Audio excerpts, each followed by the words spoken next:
বর্তমানে বিপদসংকুল পরিবেশের মধ্য দিয়ে বাইকে এগিয়ে চলেছি।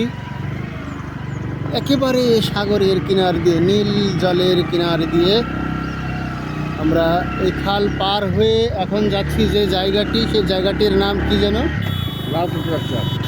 লাল কাঁকড়ার সেই জায়গাতে যাব। অনেক ইলিশ খিচুড়ি খেয়ে তার রসনাটি উপলব্ধি করব।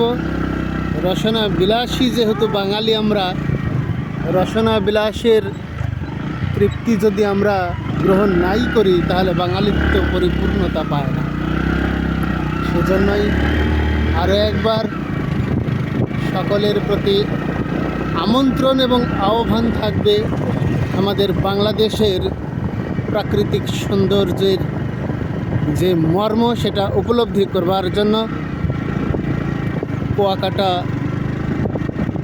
সৈকতে তথা সাগরকন্যায় এসে বাংলাদেশের একখণ্ড দর্শনীয় স্থান অন্ততপক্ষে দেখার সুযোগ করে নিয়ে জীবনকে ধন্য করতে হবে, করাটা উচিত বলে আমি মনে করি।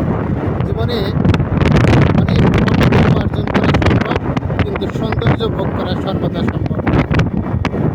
অর্থ এক সময় নষ্ট হয়ে যাবে, কিন্তু সৌন্দর্য আজীবন রয়ে যাবে।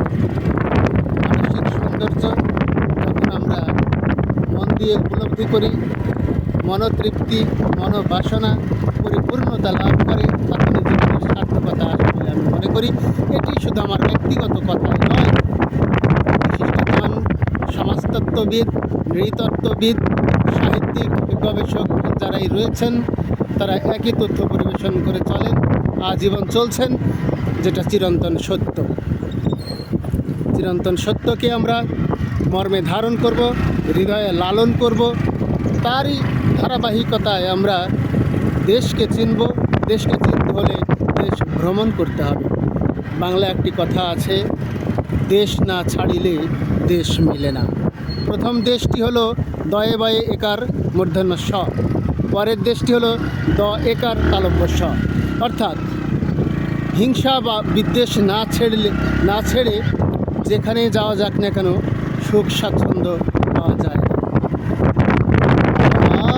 আর কেন পিছু ডাকো মোরে,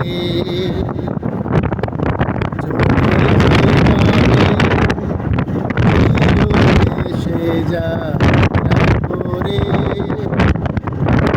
মিলন মালা ছিঁড়িলেও মায়ার